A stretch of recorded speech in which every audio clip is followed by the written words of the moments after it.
तुम्ही पण हे 5 विरुद्ध आहार रोज खाताय का? तर थांबा.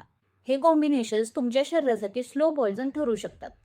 तर पहिलं, जेवणासोबत चहा किंवा चहा चपाती. चहामधील टॅनिन्स अन्नातील आयर्न ॲब्झॉर्प्शन कमी करतात.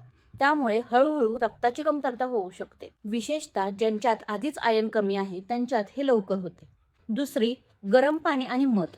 आयुर्वेदानुसार मध खूप गरम पाण्यात किंवा गरम पदार्थात कधीही मिक्स करू नये.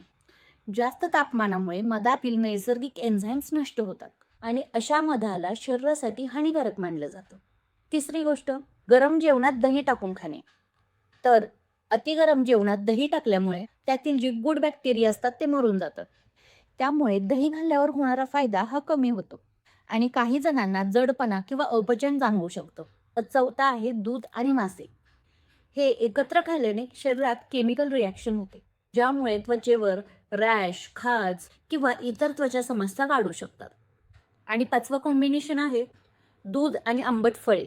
आयुर्वेदानुसार दूध आणि आंबट फळे हे विरुद्ध आहार मानलं जातं आणि हे कॉम्बिनेशन पोटात ॲसिडिटी वाढवू शकते. तर या 5 पैकी तुम्ही आजपर्यंत कोणती चूक करत होतात हे कमेंटमध्ये मला नक्की सांगा आणि लवकरात लवकर हा व्हिडिओ शेअर करा.